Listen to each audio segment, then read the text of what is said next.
times of crisis. So thank you both, Barak and Yanko, for agreeing to take part in this course. And we will first begin with Professor Barak Libai. He is the head of the marketing department here at IDC, at the Harrison School. He previously was a faculty member in Tel Aviv and the Technion and a visiting professor at MIT. And his research deals much with customer social effects, such as word of mouth and their effects on new products and brands and the value of customers. He published in the top journals, numerous papers, and he is one of the editorial review board of several top-tier journals. He also won several teaching awards and numerous research prizes. So I think it's a good time now, Barak, to move the stage, to pass the stage and the microphone to you. And we are here, and you can tell the students about the chat or however you're comfortable with questions, and we're here. Yeah, so let's share the screen first. And thank you, Yonat. Yonat, you hear me well? Yonat? Perfect, perfect, yes. Okay, very well. So first of all, nice to see some former students here. And I apologize in advance if I've already mentioned some of the stuff I'm going to talk here. And anyhow, some of you in the MBA program may take a course with Professor Eitan Muller, who is a co-author of Jacob Golderman and myself, and deals a lot with these issues, so you may dive more into some of this stuff. In terms of the chat, I suggest that I'll try to proceed. You can write things in the chat, but I'll try to do the chat more towards the end of the presentation when we have some meat to talk about. But if you have some clarifying question, you can ask before. So generally, I want to start with the lively debate in the Israeli newspapers. And this is a quote from the head of the Israeli Center for Disease Control, talking about the head of the Corona Advisory Board to the Headquarters for National Security, which is a physicist from the Weizmann Institute. And she said, with all due respect to Professor Waxman, he's a physicist. The same way I don't deal with problems in physics, it's best that we all deal with issues we are expert in. And what I want to argue here is that there's a good reason to listen to physicists when we talk about these issues, and even, God forbid, listen to marketing professors. So because I want to argue it's all about social influence, and epidemics behave like new products to a large extent. So people like me deal a lot with new product growth, as Yonat mentioned, and we ask, how do new product grow in the market? Probably the most influential book ever on the subject is called The Diffusion of Innovation by a man called Everett Rogers, who really collected studies from multiple disciplines. And I guess most of you know at least this curve that Rogers entered into the sociology discipline, which is the diffusion of innovation curve. So innovation is any new thing in the market. It can be a new product, idea, etc. And Rogers introduced the time segmentation of innovations, the innovators, early adopters, early majority, and so on, which became a really well-used business term. But even more important, the mere idea that when we look at the number of adopters in a market, what we see is a bell-shaped curve. And it's not always as perfect and smooth as in here, but often, and actually we see it since the end of the 19th century, that if you look at an innovation, so you see the blue line here, this is more or less the number of adopters over time, and the cumulative number, the yellow one here, is the number of adopters up to this time. And of course, when marketing people look at such curves, they say we can do something with it. So marketing researchers are very much interested in new products because it's much of the action in the market. And the question which they ask, how can we model it? So the idea is, if we know the curve, we can understand what's going on, why some people are early adopters versus innovators. We can deal with prediction, how would new products enter the market, which is the base to any business plan. And we can think of what-if scenarios. But in order to do that, we have to have some mathematical formulation of the curve so we can compare, for example, curves in different countries. So the person who is most influential in that sense in the marketing area is called Frank Bass. And he really worked about modeling this curve as far back as the 1960s.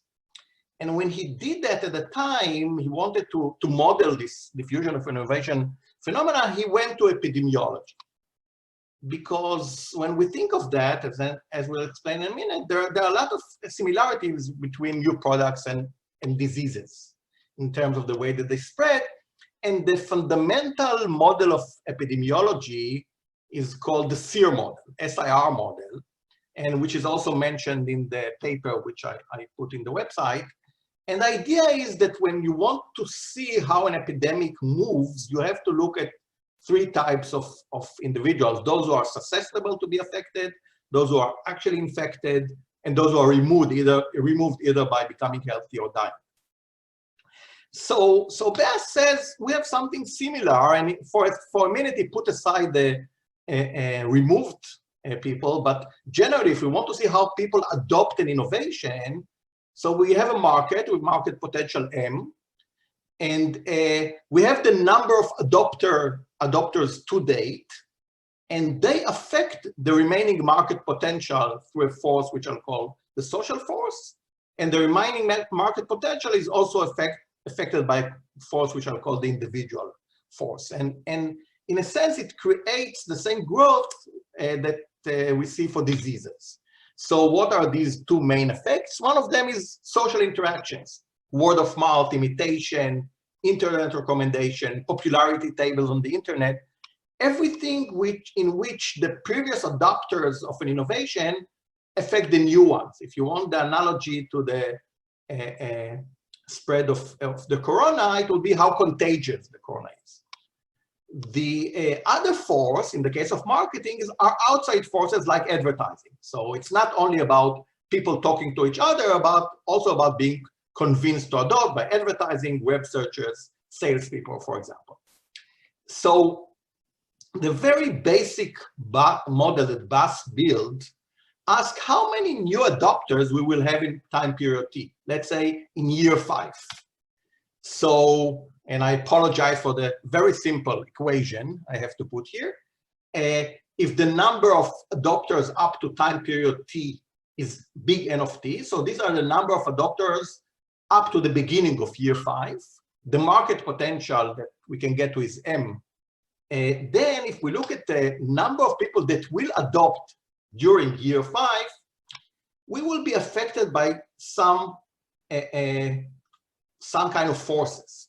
So first of all, the people that can be affected, that can adopt the new product, are on the right side of the equation. This is the M minus N of T. So this is the market potential minus the people who already adopted. So these are the people who are left to be adopted.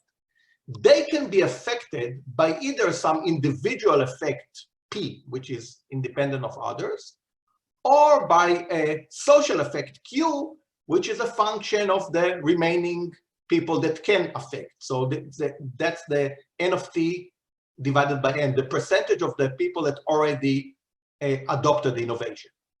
So together, the number of people that will adopt in next year is a function of the individual forces, the social forces, and whoever is left to adopt. So this is the very basic Bass models. Through the years, there were numerous extensions.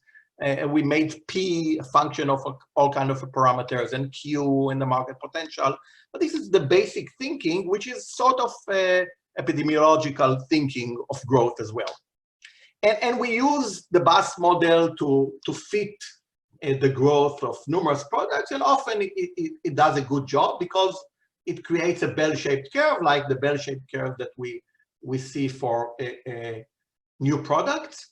We can, for example, compare countries. So this is the growth of the satellite radio, and you can see on the left column here the individual forces. These are the value of the parameter P for the different countries. Then you have the Q for the different countries, and you have the market potential, which here is function of both the population side and some penetration ceilings, because people in Austria wouldn't adopt satellite radio as much as in Belgium.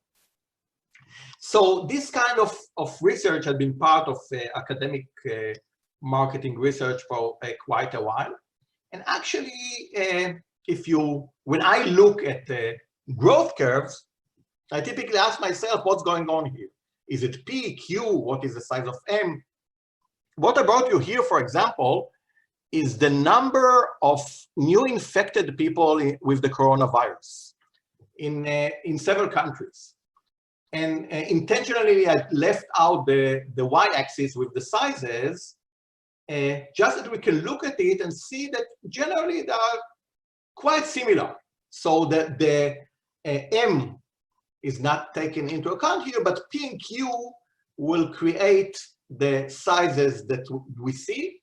And Israel, by the way, is one of these countries. I wonder if you can think which one it is, and which one is, for example, Italy, which had a lot of infected people. So what you see here are the names. You can see here, you can see Israel here in the middle right side. This is Italy right above Israel. What you see, the number near the name of the country is the number of infected people per million for the country. So Spain had been really hit, which it reflects to some extent the market potential. And you can see that Australia is not hit that hard because it's much lower also from Israel. But generally, one of the interesting stuff is that the going up is quite consistent in most countries. You see that, for example, Italy, the peak was already in March 21, more or less. And since then, it's going down quite steadily. And of course, this is the kind of models that I talked about can be used to compare countries and predict. Now, these are countries which are already in quite good situation, at least going down. We can look at other countries as well, where you see here, for example, it has gone up exponentially, but then it stays declining, but rather slowly. And more or less, I would say the same here. What you see here is, this is the USA, and this is Sweden that we talk about. This is Brazil that we talk about today. It's still going up. What is interesting about the US is that it's a really large country, and actually, I'm not sure if it's even correct to pull the whole country together as a social system. If you look at New York, for example, up to May 14, this is the bell shape that we're more used to. It's clearly going down. But let's go back. So we can use this kind of models to look also at epidemics, but I'm going back to new products, and we've used diffusion models to look at all kinds of phenomena which is related to growth. For example, what some people call in the market the hockey stick phenomenon. You can look at the growth of fax machines, for example, over time. So it grew rather slowly, and then it began a very fast takeoff. And we see it in quite many products. Actually, we see it also with the corona. You can see this sort of hockey stick also in the growth of the corona, both in death and cases worldwide. And one of the questions which we argue about within the marketing literature is what happens in the takeoff? What creates this hockey stick? Now, of course, something can happen for a fax machine, for example. The price can go down dramatically, or they can get some assurance from the government, or some kind of dominant design that being approved by authorities. But actually what diffusion models say that beyond that, nothing has to happen. The bus model and such models create it on a natural base. When you have a growth which is driven both by individual and social forces, it can be that at a certain point of time it will begin to increase very fast compared to the previous periods, and nothing will have to happen. It is a social process which stems from the way that social processes happen. Of course, when we look, as I said, at the bus model, we look today in more complicated cases. We do take into account the effect of churn, for example. I deal with it quite a lot in my research. In the case of churn, this S-shaped curve, which is the cumulative number of adopters, can go down because in the case of services and continuously used products, fewer people will use the service. This is, you see here, the BlackBerry. And we can use then the combination of diffusion models and churn analysis to understand how important is churn for business profitability. And I'll talk about it in a minute. Barak, yes. from the chat is asking whether this hockey stick shape is what is being referred to as exponential. Not necessarily. Well, I would say the following. The exponential is the whole idea of fast growth. The hockey stick reflects the idea that before the fast growth, you may have a long period of very slow growth. So people, when they talk about the exponential, is typically they talk about the period which happens right after the point of the takeoff, in which the growth is very fast. And then it can, the market can really increase very rapidly. And the idea that it happens due to social influence, again, the idea of what is interesting in the hockey stick is not only the fast growth of the corona after, let's say, May 20 here worldwide, but the slow growth before it. So the combination creates the hockey stick. Now, this is what we call aggregate level analysis. In recent years, in the last 20 years, we have much more data and we are moving much more into the individual level. So people, again, Eitan and Jacob and myself deal a lot with analysis also in the individual social network level. And the issue is that years ago, we didn't have the data. And now we do. And again, if you read the paper that I put in the website, and they talked about the corona, they talked about agent-based models. So the idea is to build the process from the individual. So to build a hypothetical social system based on what we know about social system, based on what we know how people are connected and where they live and so on, and then do a what-if analysis, assuming that a disease, for example, spreads or a new product enters the market. We call these adaptive complex systems because it's very hard to predict in this system. And this is one of the problems also of the corona. We know that in systems where when you have many members, each one is affected maybe in a simple way by others. The overall result can be rather complex to follow or even show mathematically. And even small changes, sometimes in what happens in the beginning, can create a very different result at the end. So sometimes it's really hard to predict. We have to use simulations again and again in order to predict. And this is what many people are doing also today, either in epidemiology or in marketing or in other disciplines in physics, in order to understand these adaptive complex systems. So this was like an introduction, and then comes now the coronavirus. And we deal with all this new product growth. And the question, all these people dealing with the diffusion of innovation, can we give any insights now back to the people from whom we took the basic models we work with?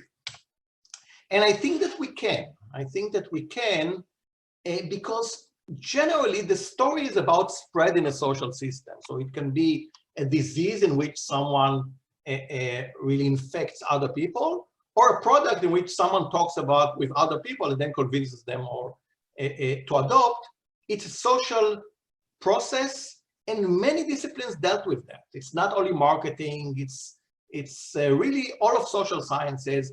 People in physics, which are used to large complex systems, deal a lot with that. They also write very interesting papers about new products, not only about diseases, and we listen to them because we have very smart people there. And in fact, the first meeting of this course was Professor Yoram Luzon from Bar Ilan. He's a mathematician dealing with spreads like I'm describing here. And actually, it's a multidiscipline phenomena. And generally, since there are so many cases in other places besides epidemics, I think we all can learn from these cases about epidemics. One of the issues you can ask, you say, okay, But where's advertising here? You had in the bus model some external influence. Nobody advertises the corona, which is right, but we have something similar, which is the people that are coming from the outside. If you think of Israel, so the growth in Israel is driven by both the contagion within Israel and the people who come, which are independent of the people in Israel, and contribute to the growth. And this would be the equivalent of advertising. So the people landing from other countries are the P of the bus model in the case of the coronavirus. Omer Gazit suggests that the Q sometimes is called the network effect or influence. It's I'm not going to go into network effects here. It's captured in the Q. The network effect talks about the fact that the more people that have the product, the higher value that you have. It's a force which is equivalent to word of mouth. I'm not sure that you have it with epidemics, so I'm not going to get into it here, but it is captured in the Q. Now, what is interesting about marketers looking at the coronavirus is that we look at the opposite direction. So you probably have seen this curve. Everybody talks about flattening the curve. So we have a curve which is high, and what we try to do with the corona is to make it flatter. In marketing, we do the opposite. We have a curve which may be flat if we do nothing, and we want to accelerate it. But the ideas of what happens in the market are similar. And generally what we do, kind of research we do is, for example, about the seeding the market. How do we spread the ideas of the new product in a way that it will accelerate the growth of the curve? And sometimes, for example, we go to opinion leaders. We choose a small amount of people which we think may largely affect others. And of course, there are questions: should one go to really influential opinion leaders or many smaller opinion leaders? We call them now, for example, nano-influencers or micro-influencers. This is part of the issues that people deal a lot today in terms of research. But again, the processes of accelerating or flattening are rather similar. Now what I want to give you now are a few insights that we'll learn in new product growth that I think can affect or we can learn in terms of the coronavirus. One of them, which is not surprising, that it's becoming faster with the years. This is a well-known graph that was once published in the New York Times, and it shows the pace of growth of innovations from 1900 to the beginning of the 21st century. And this is the cumulative, really, because it's the percentage of households. And you can see that it's going faster.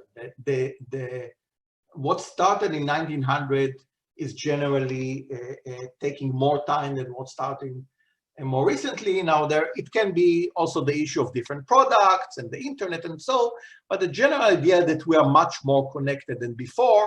One of the good news in that sense is that the models would predict that when you are much more connected, not only will it go up faster, but will it go down faster as well.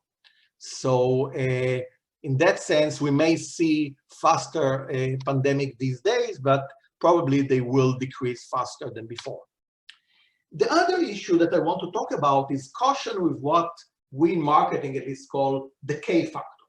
So decay factor is how many new adopters a current customer brings via the social process. So think of viral marketing. I got something, I spread it. How many other people did I bring to the firm? When we talk about the coronavirus in epidemiology, people often talk about R0 in that sense. How many people does one sick person infect?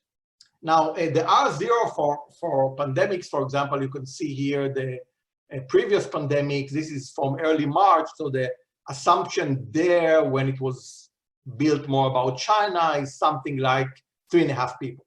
And of course, if you think of a disease on your product that on average each new customer, for example, would bring 3.5 other customers, it will grow very fast over time. So 3.5 times 3.5 times 3.5 will spread very fast.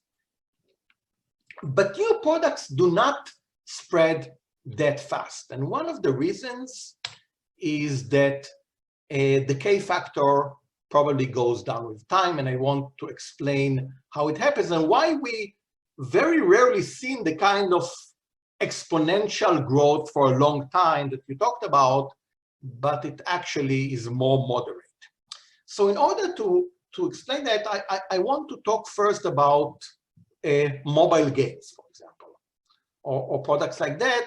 What you see here on the left side are retention rate for mobile games in Japan. So you see that after, and games, of course, disappear from the market very fast, the mobile games, after 14 days, only about 18% are left. After 30 days, only about 13% are left. But note that the big drop is in the beginning. So from day 0 to day 1, or from day 1 to day 7, this is a really big drop. And this is something that we see not only for games, we see it for almost every product. When a new product enters the market and you look at the retention curve, and the people that, if you take a cohort of people, and here you have products, a cohort of people like Netflix, you have the Dollar Shave Club here, Blue Apron, which is a meal company. In the beginning, the drop is much larger, and then it becomes more moderate. And the reason is that there is a difference among people in their propensity to be affected. So the people who really like the product and so will be the first one to be affected, will do it quite fast. The people who are left, people who are left in the case of a product like a game in Japan, are people who like the product even more than others who left before. And as time goes by, you are left with the people who are more attached to the product. Either they like it or they have switching costs. The analogy in the case of an epidemic is that the people who would be affected very fastly from the corona are the people who are more likely to be affected, more likely to be sick, or more likely to be infected. As times go by, you are left with more and more people who are less likely to be affected. And therefore, this will affect a growing per period, a decreasing per period K factor. Another force that happens here is what we call the market saturation effect. How many people can one affect later on? Think about someone who is affected with the corona. So he may have affected others. And what we know from social networks, that people tend to be friends with others who are friends among themselves. So if people have been affected in my social network, and then I get the coronavirus, I don't have so many people to affect anymore. So what happens is that as time goes by, it's harder and harder to affect. People around you may have been already affected. It can be what people call the herd immunity, or maybe they will not be affected at all. Maybe there are some people who are naturally immune to this disease. So like here, the story again, the K factor will probably go down with time. This is the per period K factor from the bus model, if we can calculate it. And we see how it goes down over time. This is what we expect. This is the actual K factor of the corona in Israel, when the calculation is the following. You take the number of people already affected, already infected, and you divide the number of people the new people who were affected, let's say next week, by that. And what you see that over time, this kind of calculation, K factor goes down. You can say, but wait a minute, the people who were infected 3 weeks ago are no longer relevant. They are already in hotels, or they are not effective anymore. So you can look also at the last week K factor, and again, it goes down. And so the good news is that you can expect that the spread will not be as severe as in the beginning. And I think that what happened to a large extent, people looked in the beginning of March at the K factor, and they were really worried and talked about 10,000 deaths and so on. But in retrospect, and many people said it by then, when you see when you know the processes, when we understand it quite well from new products, maybe we don't need to be that worried. Barak, there are a couple of clarification questions in the chat, and I also have a question. So okay, on the chat, one is, even when sharing public transportation or supermarkets, I guess that's about the getting affected. And there's another question, based on this model, it's possible for it to increase. What I need to understand from Andrea, what does it mean is possible for it to increase? Andrea? Yeah, sure. I just wanted to know, based on this model, is it possible for it to increase again? Because the Decay Factor? That, yes. So again, it depends. If you look, it can, if you look at the individual level, in the individual social network, if you have a spread in a certain area, and then it goes to other areas where it was not, where they were not affected at all, then it will increase in the social system level. It depends on what do you call a social system. I'll give you an example. When we look at Italy, most of the action in Italy is in the Lombardy area, around Milan and so. You look at southern Italy, the situation was quite good.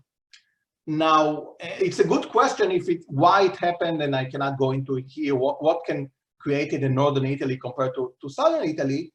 But if people move from northern to southern Italy to look, and you look at now at the Italy level, then the Decay Factor might increase after it decreased in Lombardia. So it's like moving to another country to some extent.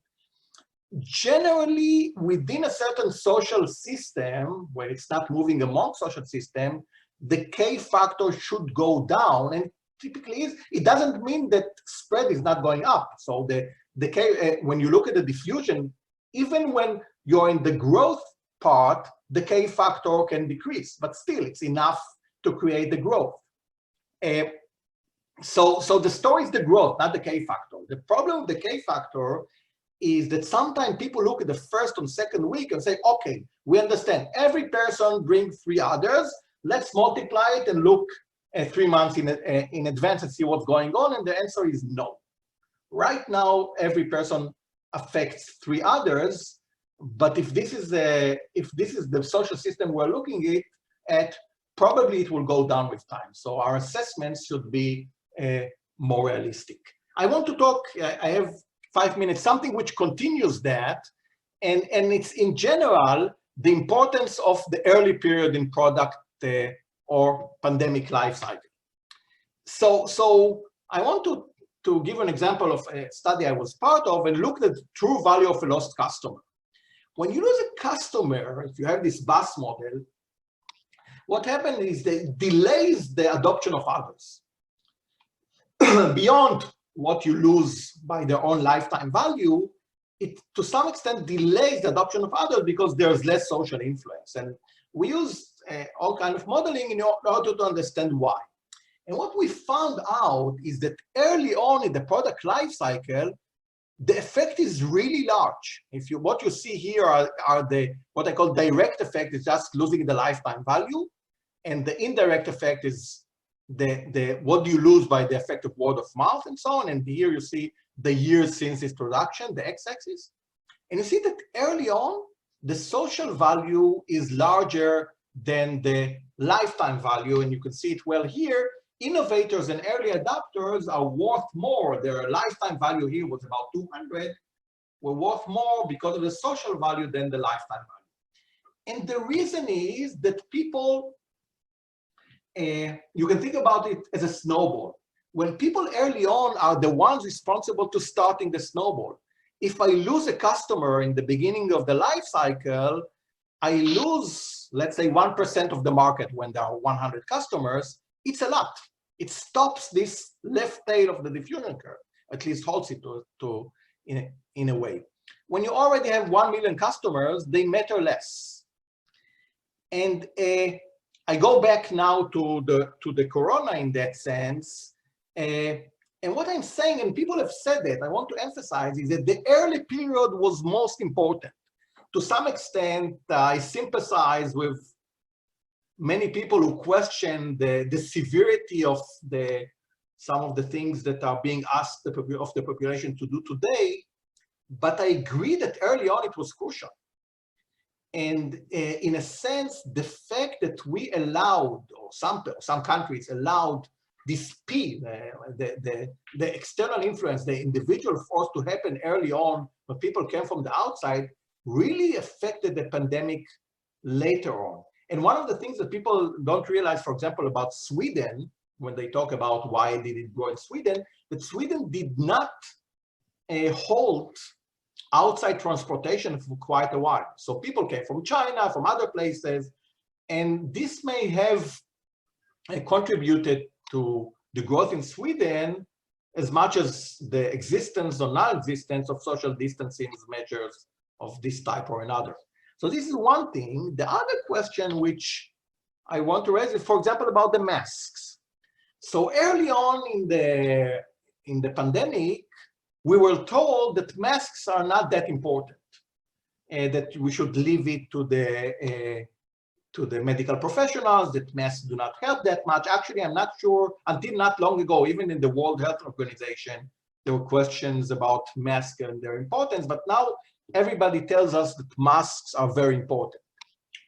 What I want to say, I don't know if they're important or not, but if they are important, they should have said it much earlier. The importance of the masks would have been much, much, much larger in the first month. Now, at the time which they all told us that masks are not that contributing to us. So in that sense, the early period is very crucial. And whatever we do there, we know it from new products, we know it from pandemics, we know because these are the processes that we talked about. Whatever happens early really drives the curve later. Our ability to affect later is much restricted. I have something else, but before that, let me see if there are any questions, comments, disagreements. I have a question when we have the time for it. So yeah, now is the time. Okay. So it's fascinating, I think, in my eyes also to see the correlation and the similarities between these two types of adoption or infection. And you really explained it clearly how they work the same. But what I'm still trying to understand, and maybe it's more philosophical, we can go offline, is so for the product adoption, so there's so many forces with a motivation to the consumers will infect each other, right? So both marketers and consumers are trying to be infected. And in the disease, it's the motivation is the opposite. Everyone's trying to avoid infection, and still the graphs look the same and everything looks the same. So I can't get that. Because you see I think it's a very good point, and this is why I find fascinating. I mean, it's this there are graphs of spread. The question is, what can we do as marketers or as governments? So we can try to accelerate it or deaccelerate it. I think that we may affect it less than we would be thinking that we can. So there is the basic phenomenon, and then people like me say do some seeding to accelerate it, or the government says use masks in order to deaccelerate. At the end of the day, the graphs look rather the same, which means that the social spread is a very strong force. Our ability to affect it is limited. I think that it happens much more early on again.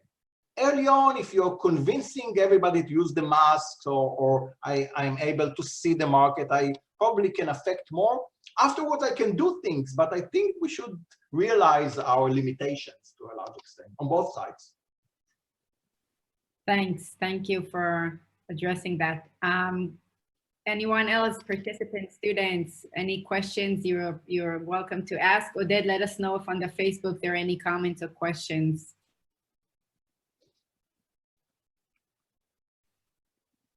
If not, okay. No, you want to go ahead or? No, if there are questions, or otherwise I will just finish with the last issue. Okay, so yeah, please go ahead. Okay, so the last issue which I want to mention is that, and again, it comes from new products, probably the same thinking in epidemics, that growth happens in clusters. And you look at the the map of the US, of course, you see areas where the epidemic is stronger. And actually, this is what we see also for new products. And this is, for example, taken from a study that Jacob and Eitan and myself and master students from the Hebrew University did at the time. And we said the following. We said, okay, let's say that indeed new products grow in clusters. And then, which you see on the left side. So you see that the product begins to grow, and you see how clusters begin to grow, and they take the market overall. And this is due to the social influence. And it's easy to show that, in fact, when you have growth via social influence, this is what you see. If you will have growth which is not driven by social influence, but mostly by advertising, you'll see what you see in the right side. So sporadic here and then it will feel more and more. Then what we said, if this is correct, if we see clusters beginning to emerge geographically, then it may mean that there is a social influence here. And if there's social influence, maybe it means that people are happy with the product and therefore the product will succeed. So actually what we ask is maybe early on and we see the emergence of clusters like in the left side versus more sporadic like in the right side, we can predict the success of a new product. And actually we were quite successful in that. We very early on predicted the success of 14 out of 16 products based on very early information of geographic spread in that sense.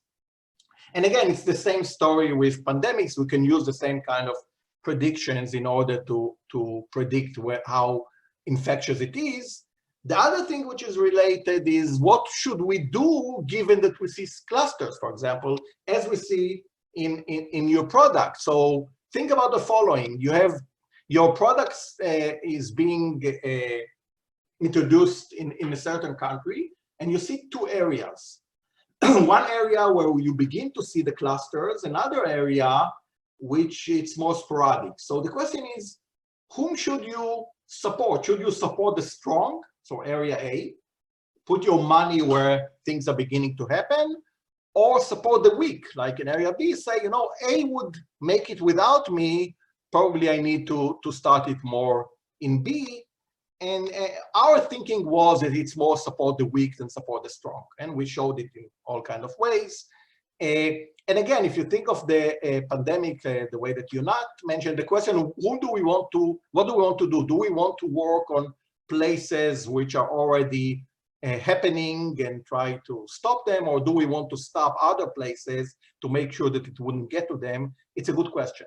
And again, the insights from new products, I think, can be rather helpful here. So in general, I think more or less this is my time. So my advice to everyone, besides learning about new products, is to think nonlinear, because this whole area, the agent-based models and the growth, what people call exponential, one of the problems with it, it's really nonlinear thinking. Not linear thinking in terms of the processes. Something can be very slow and suddenly take off or come down.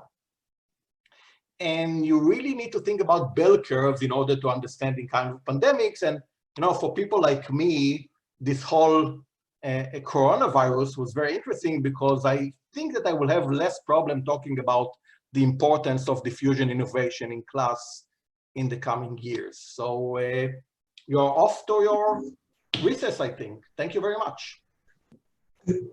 Barak, I actually have a question. Oh, very good.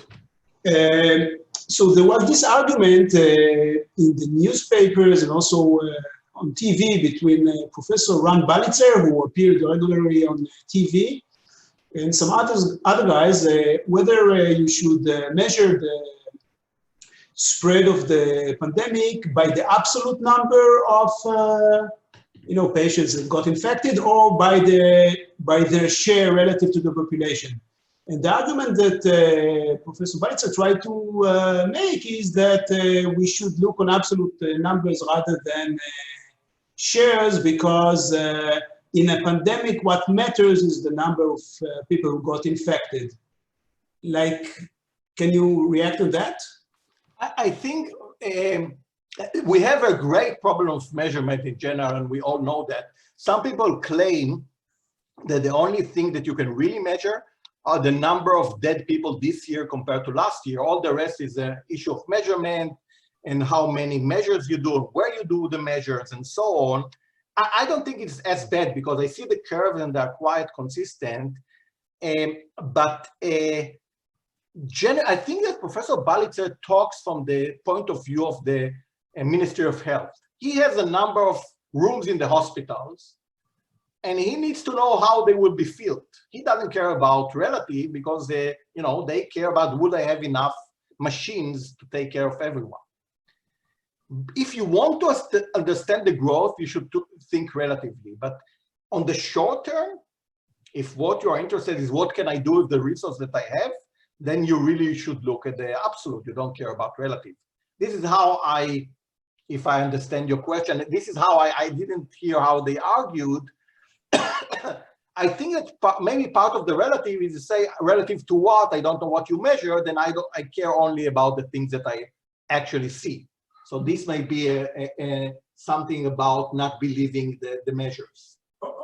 I see, but let me ask it maybe differently. Does it matter if the pandemic starts from a single center and spreads out, or from multiple centers? Yeah, it should matter. It should matter because it will create, again, what I showed you with the weekend, this is seeding. So this is the equivalent of seeding. When it starts from multiple places, it would go faster because the ability to create clusters would be stronger, and therefore you would expect a faster growth. If let's say you'll have 5 people, and it can be 5 people in one city or 5 people spread, probably the spread is more dangerous. Unless there is the issue of critical mass, which is, again, I showed you a very simplistic model and picture of the world. Even with new products, it's more complicated, of course. There are critical masses, and sometimes you need a few people in order to affect one person. But generally, I would be more concerned when it comes from various areas versus one area. Okay, thank you. Okay, everyone. Barak, thank you so much. It was fascinating. You will see later in the chat that people are thanking you and saying it was really interesting and fascinating. And guys, we are now going on a break. Get some water, coffee. We'll be back at 1:30 sharp with Professor Goldenberg.